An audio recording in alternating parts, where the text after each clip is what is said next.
last week, they were completely rammed. They were filled up to the gunnels, they were queuing down the street. They said, you should have been here last week. I swear, you should have been here last week. Oh yeah, you should have been here last week. Hello and welcome to the brand new edition of You Should Have Been Here Last Week, the podcast hosted by myself, Steve Gribbin, and fellow comedian Paul Ricketts, which we delve into the byways and the whyways and the who books thises of the comedy circuit in general. This particular edition is a review of New Year's gigs, which are kind of a species apart from Christmas gigs. They overlap like a Venn diagram of misery. With Christmas gigs, but they can be quite challenging, can't they? So this is the New Year's Eve gigs edition of You Should Have Been Here Last Week. They are a special sort of gig on their own. Most gigs, the audience turn up and have an expectation of entertainment and enjoying themselves. On New Year's Eve, there's an extra pressure put on them because it's New Year's Eve. And everybody is doubly determined to really, really enjoy themselves. And there's more pressure, I think, put on the performers because of that. And the only thing you can say definitely about any New Year's Eve gig and that any member of the audience, it must be someone who particularly hates Jules Holland because they've decided to go out. Yeah, but that would include any folk artist that appears on that show, which Jewel goes, I'll just accompany you. I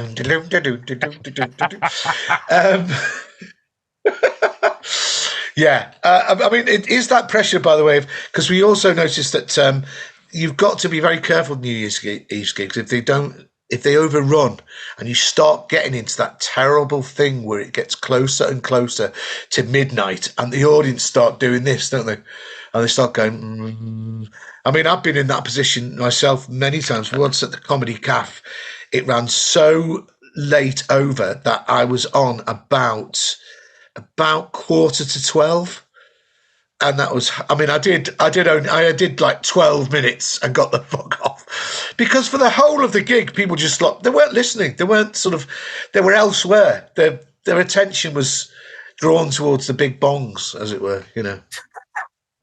Who wouldn't be? Who wouldn't have their attention diverted by big bongs? Don't underestimate the big bongs.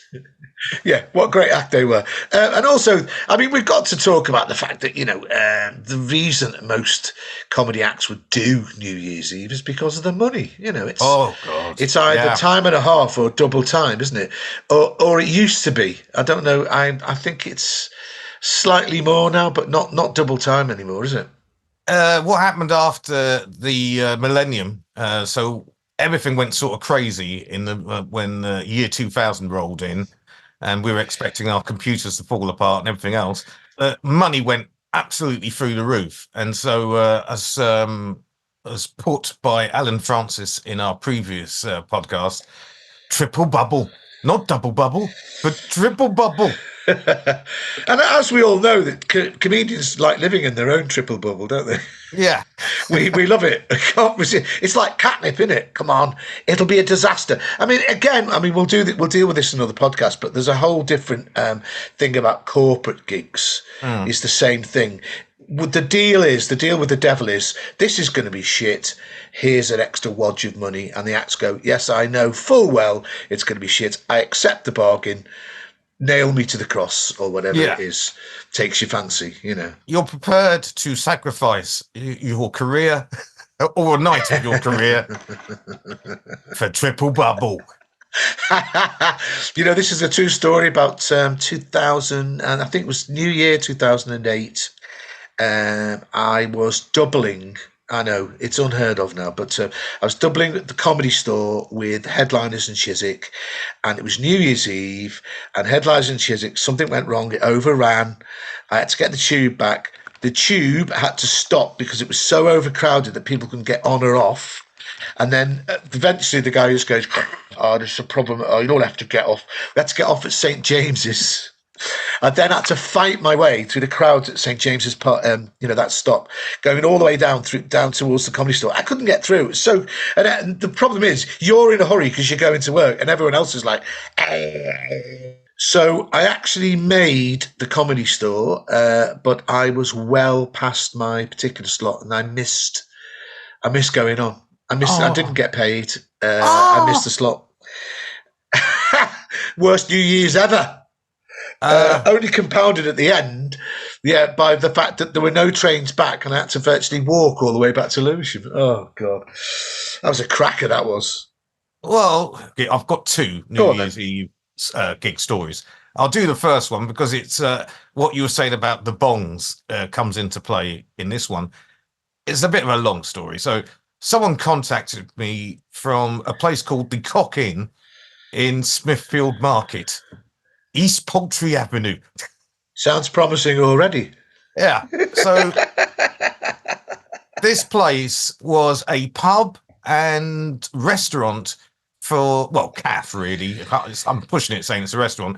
It's clientele were the meat market workers and hardened alcoholics, because it opened at 3 a.m. in the morning and went all the way through. Oh, God.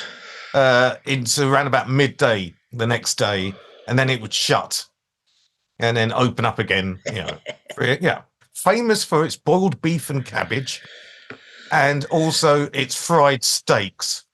Place stunk like a calf meat school dinners, had that sort of smell in the place. Yeah.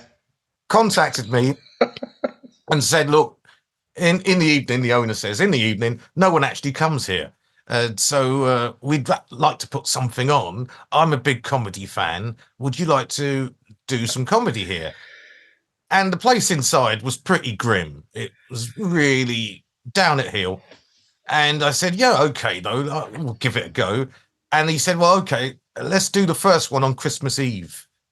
And I said to him, I don't think that's a very good idea. Don't think it's a good idea, but he was determined to do it. He gave me the money to book some acts. So I booked what I considered to be a fine lineup of Simon Munnery, another comic called Stan Stanley, and Andy Osho, and Nick Revel was closing. And that was, I thought, a really good lineup. So good, in fact, that Time Out basically picked it as its comedy night pick of New Year's Eve that year, which was 2014. So this is, by the way, it's almost this is the bit in the film where it's all, everything's set up to be fantastic, and then whoosh, we cut to the next bit, which is obviously they disaster. Did all the promotion. They did all the promotion, and there was DJs. There was going to be also food served, and there was free champagne cocktails. All of this, mate, what a fantastic night for someone to celebrate New Year's Eve 2014. What happened, of course, was only 8 people turned up. And this whole thing was supposed to start at 8 o'clock. 9 o'clock. And there was the 8 people in there. And I said to the proprietor, I said, look, 8 people in this huge, great big pub with 200 chairs put out. You can't go ahead with this. He goes, oh, no, we've got to go ahead. I've got a group booking of 40 coming in. Oh, I went, well, okay, then, if that's true, fine, we'll go ahead. I mean, that should have been the alternative title for this podcast, shouldn't it? I've got a group booking of 40 coming in. The mythical group booking of 40. Yeah, the coach party that's coming in from Doncaster. There is a mythical group booking. I've heard it many times. Oh, don't worry, there's a group booking. The coach party coming in. The other thing about this gig was the place was absolutely freezing. It's in a meat market, which is cold in the first place, and it was actually a really freezing night. And they didn't turn the heating on. It was so cold in there. The audience has sat there shivering in their coats. The acts performed with their coats on. I emceed it. And my first question to the audience was, so has anyone made any New Year's resolutions? And there was 2 girls sat in the front, and they just put their hand up and said, yeah, my New Year's resolution is never to take a recommendation from Time Out and go to a terrible place like this Oh my God. on New Oh, Year's God. Eve. That is one absolute exocet of a heckle, isn't it? Oh my I mean, God. I had to laugh. I had to agree with her. And what happened was, first act comes on, Simon Munnery. Yeah, obviously he dies because there's only Yeah. 8 people in there. They're all spread all over the place. We tried to get them to bunch together just to share the warmth, but it didn't happen. And as 2 people got up and walked out while he was on. So now we were down to 6. Then Stan Stanley comes on, and 2 people then leave after he's been on. Now we're down to 4. Oh God. Andy Osho was coming from another gig. She turned up. She saw only 4 people there. She went, "Oh my God, there's only 4 people." I said, "Yeah, I'm really sorry, Andy. I'm sorry about." And don't forget that year she actually had her own show on Channel 4. And she was finishing off the most successful year of her comedy career by playing to 4 people in a meat market, empty pub, Yeah. 4 people. So, worse than that, she'd invited her parents down and her family. No. No. Oh God. Oh dear. So they came down and were charged £25 each by the venue to get in. Oh shit. Oh God. Which I was astounded. I said, "You can't do this. She's one of the acts." Go, no, we've got to get, we've got to make our money back. Oh God. So she had 4 members of her family, charged £25 each. They come in, and as soon as they come in, another 2 people go.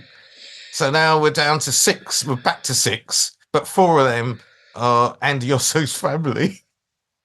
Oh God. And so she goes on, and when she goes off, the final 2 real punters there said, "Look, we're thinking of going. It's really, really cold, and we'd like to go somewhere warm and enjoy New Year's." Oh God. So Nick was still to go on. Nick Revel. And I said to the promoters, "Look, there's only 2 real. They want to go. They don't want to stay." And they said, "Well, no. We're going to bring all the cooks and the DJs and all the staff. We'll bring them in, and we want to see the last act." Also, Andy Osso's family said, "Wait a minute, we paid £25 for this. Yeah. We want to see the last act as well." So I went back to the 2 real punters, said, "Look, it's actually going on." And they go, "Well, I suppose we paid £25. We might as well see the end of this disaster. We've stuck it all the way through." Exactly. Yeah. We're going to wait to the end. So Nick Revel goes on, and of course the night had been delayed as we were waiting for this coach party. It never turned up, and so we were running late. Nick did his thing, and I looked at my watch and realised, of course, it was already 2 minutes past 12 by the time I got up on stage. Oh God. You'd actually missed the whole point of the evening. Yeah. As it were. Oh Yeah. my. What did the punters do? Well, What did no they one say? realised, because it was, there's only those 2 that were left.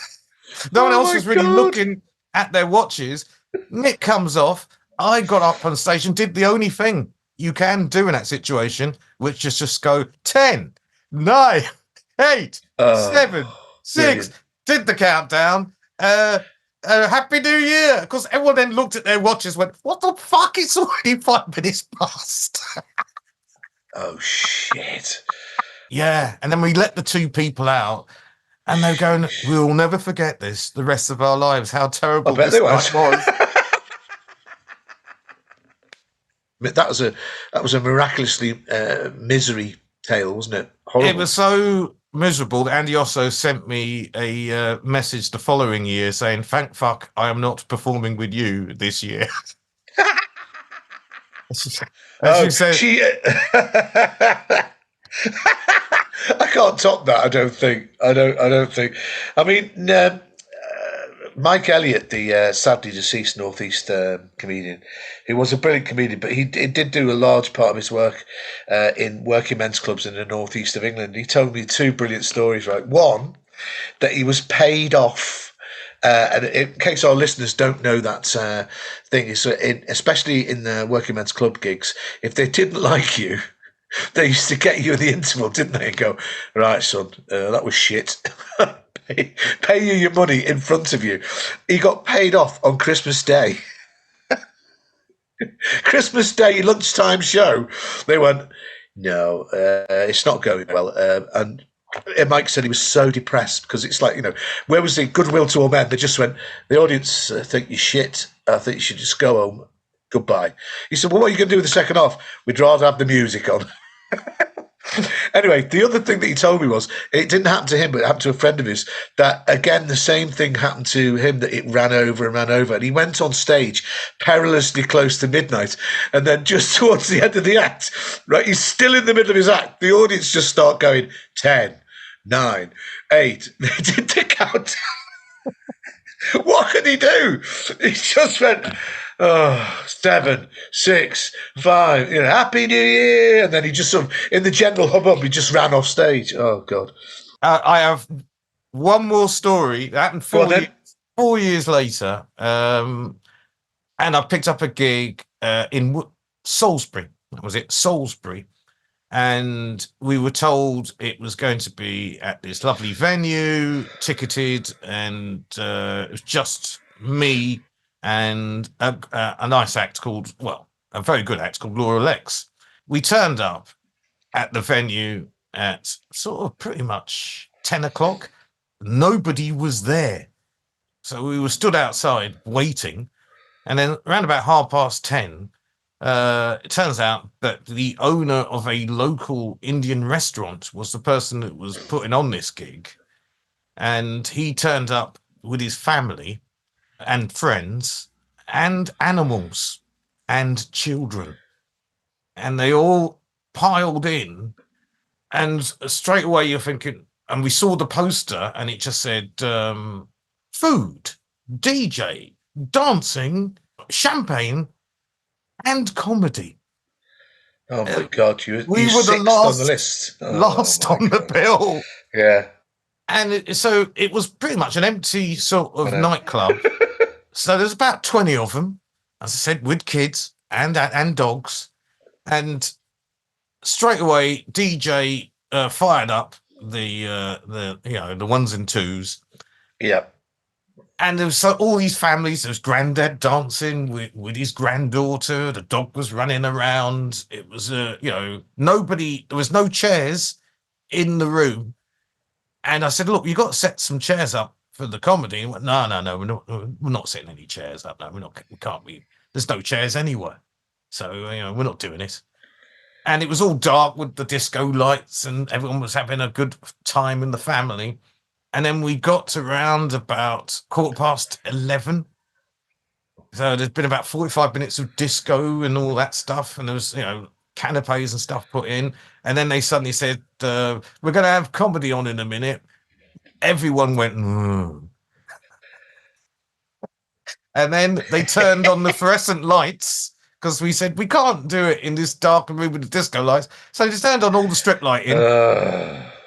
A third of the room stayed out of the room. They just disappeared out into the sort of lobby area. The rest of the room just hit the walls. And they were miles away from us. It was absolutely horrendous. It was, I hardly got a laugh through the whole thing. Laura Lex just went on stage and just coated them. It was one of the best performances I've ever. In fact, I think she changed as a performer from that night onwards. I'd never seen her attack an audience that much. It was such a dreadful experience for both of us. We were out of there at 11:45. It didn't let us, get to New Year's. We got to 11:45. We just said, "No, just got to get out of here." Got our money and drove home. But it was, what an awful, awful gig. I did take my partner along to it.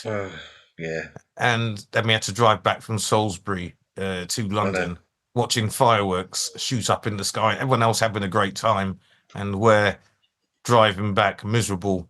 If it's your partner and you've taken to watch a really terrible gig, watch you die on New Year's Eve, and then you got to drive her home.